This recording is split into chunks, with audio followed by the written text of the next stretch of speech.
Every so often, the local baker must bake something and personally deliver it to the monster in the woods, and in exchange the monster leaves the village alone. What no one knows is, the monster actually has a huge crush on the baker and needs an excuse to see them. Hey Ewan, back from the woods already? Hey Sarah. Uck. I looked over at Ewan as he slumped into a chair, his face despondent. I take it things didn't go well? What happened? Well, I think I might have to break up with Melissa. Oh no, how come? I thought the two of you were getting along really well? Well, you know how Melissa has celiac? Apparently the monster didn't like that.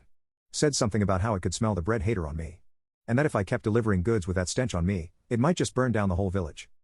Oh no, that's too bad. I did my best to suppress the excitement in my voice. And to make things worse, after I begged the monster to spare our village and swore I'd never get a girlfriend again, it screamed at me out of nowhere. And made this weird eye-twitching motion. Oh, kind of like the one you're making now. Oh, yeah? I strained my words through gritted teeth, my eye twitching uncontrollably.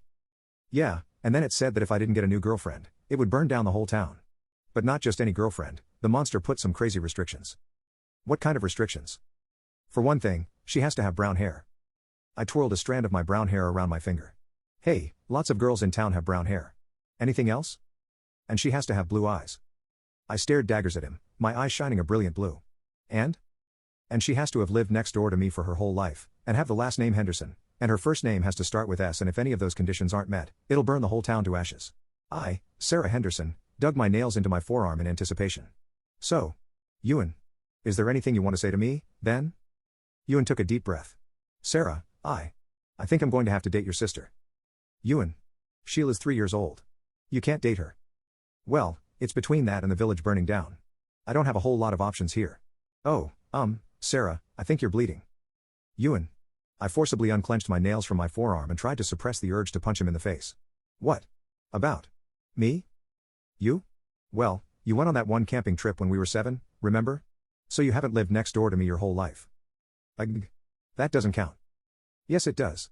Look, the monster laid out some very specific instructions here, and it was pretty clear about the consequences of breaking any of them. I have to do what the monster wants, okay? Even if it means being known as a pedophile my whole life. At least this way, no one gets hurt.